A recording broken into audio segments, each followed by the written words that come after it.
La misión de la Iglesia Católica es la de anunciar e instaurar entre todos los pueblos el reino de Dios inaugurado por Jesucristo. La Iglesia es el margen e inicio sobre toda la tierra de este reino de la salvación. La Iglesia es el ministerio en cuanto en su realidad es visible, se hace presente y operante en una realidad espiritual y divina que se hace presente solamente con los ojos de la fe. La Iglesia es el sacramento universal de la salvación en cuanto es signo e instrumento de la reconciliación y la comunión de toda la humanidad con Dios, así como la unidad de todo género humano. La Iglesia Católica tiene 4 características. Número 1. La Iglesia es una.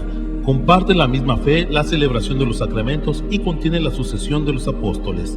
Cada obispo es sucesor de uno de los apóstoles. Número 2. La Iglesia es santa.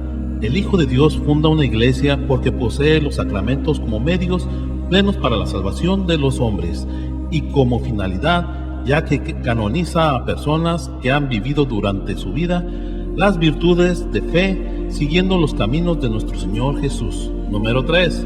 La Iglesia es católica. Significa universal, porque ha sido enviada por nuestro Señor Jesucristo a toda la humanidad para que se salven. La Iglesia es católica en doble sentido, pues posee la plenitud, los medios de la salvación, como los sacramentos, y porque fue enviada por Cristo para la salvación de todos los hombres, sin importar raza, cultura o edad. Esto lo podemos ver en San Marcos capítulo 16, versículo 15, donde nuestro Señor Jesucristo dice: vayan por todo el mundo y anuncien la buena nueva a toda la creación. Número 4. La Iglesia es apostólica. Fue fundada sobre las columnas de los apóstoles, llamó a los que él quiso y vinieron, donde él instituyó 12 para que estuvieran con él y para enviarlos a predicar. Esto lo vemos en Marcos capítulo 3, versículo 13 al 14. Así los apóstoles, al ser testigos de la resurrección del Señor, confiaron su depósito de fe, conteniendo a las Sagradas Escrituras y sagrada tradición de toda la Iglesia. Y los sucesores de los apóstoles, los obispos que tienen el deber de guardar, interpretar y transmitir en unión con el sucesor de Pedro la revelación divina, escrita y oral. Los católicos estamos seguros de que la Iglesia Católica es la que dejó Cristo, ya que creemos y se nos enseña que es una iglesia cristiana que cree en Jesucristo y en la Santísima Trinidad. Su libro sagrado es la Biblia y su rito principal es la misa. Su máxima autoridad en la tierra es el Papa y tiene un sistema jerárquico. Su máxima ley es amar a todos como Cristo nos amó y tiene 7 sacramentos. Es una santa católica, que significa universal, y apostólica. Está esparcida por todo el mundo y enseña en plenitud toda la doctrina que los hombres deben conocer. También es muy importante saber que Jesucristo no es una mitología, tampoco es una metodología, ni mucho menos una filosofía. Jesucristo es el hecho histórico atestiguado por testigos fieles de fe que dieron su propia vida por proteger y llevar esas enseñanzas consigo para que no se trastocaran con falsa información, para que esta verdad llegue a todos los lugares del mundo, convirtiéndose en una sola iglesia universal. La verdad de la Iglesia de Cristo no es una verdad relativa, construida por opiniones del hombre. Esta verdad es una verdad absoluta, por la cual se han hecho dogmas para mantenerla intacta y fuera de las diferentes opiniones que el hombre pueda tener. Porque de no ser así, el hombre ya hubiese creado hoy en día más de 70,000 denominaciones de iglesias católicas. Jesucristo nos dice en Mateo capítulo 18, versículo 20, pues donde están 2 o 3 reunidos en mi nombre, allí estoy yo en medio de ellos. Jesús es santo y no nos queda duda de ellos. En el Salmo 118, versículo 26 dice: bendito sea el que viene en el nombre del Señor. También confesamos que no hay salvación en ningún otro, porque en Hechos capítulo 4, versículo 12 dice: no hay salvación en ningún otro, pues bajo del cielo no se ha dado a los hombres ningún otro nombre por el cual debamos ser salvos. En la Iglesia Católica, Cristo es el centro, puesto que nos enseñan que solamente Cristo es el camino. En Juan capítulo 14, versículo 6, Jesús contestó: yo soy el camino, la verdad y la vida. Nadie va al Padre si no es por mí. Y se enfocan en que hay una gran diferencia en decir creo en Cristo, y otra cosa es decir, le creo a Cristo, ya que Cristo es el Rey y Él tiene toda la autoridad. En Mateo capítulo 28, versículo 18 dice: Jesús se acercó y les habló así: se me ha dado toda autoridad en el cielo y en la tierra. Y como Rey, Él tiene su autoridad, pero también tiene reglas, las cuales también tenemos que seguir para poder llegar al cielo. Por eso en Lucas capítulo 6, versículo 46 dice: ¿por qué me llaman Señor, Señor, y no hacen lo que yo les digo? Cristo nos da la información para cómo ser salvos en este nuevo pacto. En Mateo capítulo 7, versículo 21 dice: no todo el que me diga Señor, Señor, entrará en el reino de los cielos, más bien entrará el que hace la voluntad de mi Padre que está en el cielo. Una vez tomada esta información, nos lleva a buscar cuál es la voluntad de Dios. En Mateo vemos que Elías y Moisés se aparecen para hablar con Cristo. Esto sucede en Mateo capítulo 17, versículo 5, y dice así: estaba Pedro todavía hablando cuando una nube luminosa los cubrió con una sombra, y una voz de ella que salía de la nube y les dijo: este es mi Hijo, el amado, este es mi elegido, escúchenlo. Aquí Dios nos está pidiendo que escuchemos a Cristo y no solamente lo usemos como peldaño, el cual ni siquiera vamos a voltear a ver ni a conocer, solamente lo vamos a pisar para alcanzar el cielo. Pedro habla de Cristo a los judíos en Hechos capítulo 4, versículo 11, así dice: es la piedra que ustedes con los constructores despreciaron y ahora se ha convertido en piedra angular. Después Cristo habla de sí mismo como la piedra importante. En Mateo capítulo 21, versículo 42, Jesús agregó: ¿no han leído cierta escritura? Dice así: la piedra que los constructores desecharon llegó a ser la piedra principal del edificio. Esa fue la obra del Señor y nos dejó maravillados. Ahora, esa piedra que los judíos desecharon, no la quisieron, la maltrataron y la mataron, vino a ser la importante, vino a ser el centro de la salvación para el mundo. Pero ¿por qué Cristo habla de sí mismo como piedra?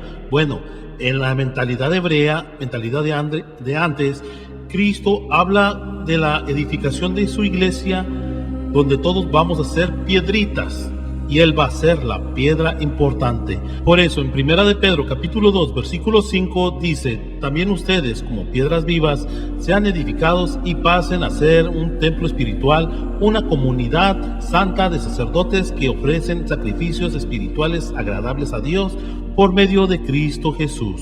Y en los planes de Jesús es poner como fundación, como fundamento a los apóstoles y profetas. Por eso en Efesios 2:20 dice así: ser edificados por el fundamento de los apóstoles y profetas, y cuya piedra angular es Cristo Jesús.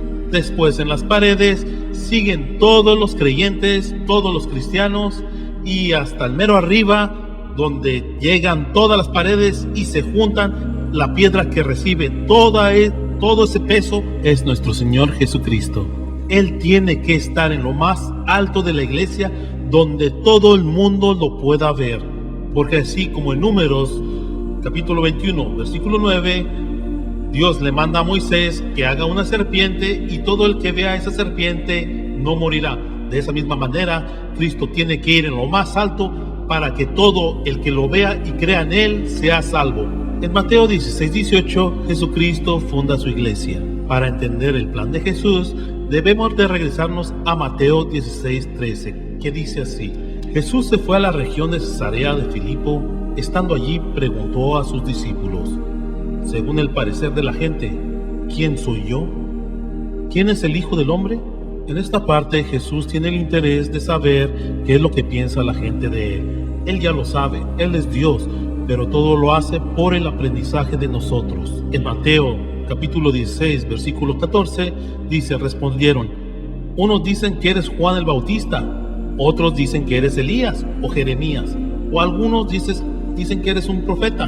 Teológicamente, la Biblia nos está enseñando aquí que hay y habrá personas que hablarán de Cristo de manera equivocada. En la siguiente parte, Cristo estará interesado que alguien lo presente al mundo. ¿Por qué presentarlo? Porque hay personas que no saben quién es. Y después, en la segunda parte, Cristo presentará a la persona que se hará cargo de su iglesia, esa persona que será el líder y nos llevará de la mano como un buen pastor. En Mateo 16:15, Jesús les preguntó: ¿y ustedes quién dicen que soy yo? Pedro contestó: tú eres el Mesías, el Hijo de Dios vivo. Después Jesús le replicó: feliz eres, Simón Barjona, porque esto no te lo ha revelado ni carne ni sangre, sino mi Padre que está en los cielos. Aquí nos damos cuenta que Dios Padre elige a Pedro entre toda la gente al darle la respuesta correcta, pues Cristo da fe que esa respuesta se le fue revelada a Pedro directamente de Dios. Así que no queda duda de que esto está sellado y firmado, que esto viene de nuestro Señor Creador. Vemos que Pedro presentó a Cristo ante el mundo, ya que nadie sabía exactamente quién era Cristo. Ahora Cristo le regresa de la misma manera a Pedro. Y en Mateo 16:18 le dice: y ahora yo te digo, tú eres Pedro, y sobre esta piedra edificaré mi iglesia, y los poderes de la muerte jamás la podrán vencer. Aquí Cristo está fundando su iglesia y la primera piedra que pone se llama Pedro, y asegura al mundo que no habrá poder en el mundo que la pueda vencer. Después Cristo sella y firma su confianza sobre Pedro al darle la autoridad de su iglesia. Dice en Mateo 16:19: yo te daré las llaves del reino de los cielos. Lo que ates en la tierra quedará atado en los cielos, y lo que desates en la tierra quedará desatado en el cielo. Jesucristo hace de Pedro su mayordomo, y lo hace de una manera que los judíos puedan entender. En Isaías 22:19, el rey da el cargo de mayordomo a uno de sus discípulos. De la misma manera, Cristo le da el cargo a Pedro. Esto lo sabían los judíos, y así no quedaría duda de que Cristo estaba eligiendo a Pedro como su mayordomo. En Isaías 22:19 dice: te destituiré de tu puesto y te quitaré tu cargo. Aquel día llamaré a mi servidor, a Eliakim, hijo de Hilcías, y le pasaré tu traje. Le colocaré tu cinturón y le confiaré tu cargo. Y él será un padre para los habitantes de Jerusalén y para la familia de Judá. Aquí nos damos cuenta que al recibir el cargo, él va a ser un padre para los habitantes de Jerusalén. De la misma manera, Pedro, al ser el mayordomo de Cristo, él va a ser un padre para los cristianos. Y por esa razón, los católicos llamamos Papa al sucesor de Pedro, porque Papa significa padre. Y continúo, en Isaías 22:22 dice: pondré en sus manos la llave de la casa de David. Cuando él abra, nadie podrá cerrar, y cuando él cierre, nadie podrá abrir. Y así vimos cómo el rey le dio el cargo a Eliakim, hijo de Hilcías, dándole las llaves de la casa de David. De esa misma manera, Jesucristo le da esa misma autoridad a Pedro, pero ahora Cristo le da las llaves del cielo a Pedro. Y después de la resurrección, Cristo nos confirma una vez más que Pedro será el pastor que guiará el rebaño de Cristo. En Juan capítulo 21, versículo 15, cuando dice: cuando terminaron de comer, Jesús le dijo a Simón Pedro: Simón, hijo de Juan, ¿me amas más que estos? Contestó: sí, Señor, tú sabes que te quiero. Jesús le dijo: apacienta mis corderos. Después le preguntó por segunda vez: Simón, hijo de Juan, ¿me amas? Pedro volvió a contestar: sí, Señor, tú sabes que te quiero. Jesús le dijo: cuida mis ovejas. Después insistió Jesús por tercera vez: Simón, Pedro, hijo de Juan, ¿me quieres? Pedro se puso triste, y al ver que Jesús le preguntaba por tercera vez si lo quería, y él le contestó: Señor, tú lo sabes todo, tú sabes que te quiero. Entonces Jesús dijo: apacienta mis ovejas. La Iglesia Católica, que es la Iglesia de Cristo, toma muy en serio los mandatos de Cristo. En Juan capítulo 20, versículo 21, Jesús les volvió a decir: la paz esté con ustedes. Como el Padre me envió a mí, así los envío yo también. Dicho esto, sopló sobre ellos y les dijo: reciban el Espíritu Santo. A quienes descarguen sus pecados serán liberados, y a los que se los retengan se les serán retenidos.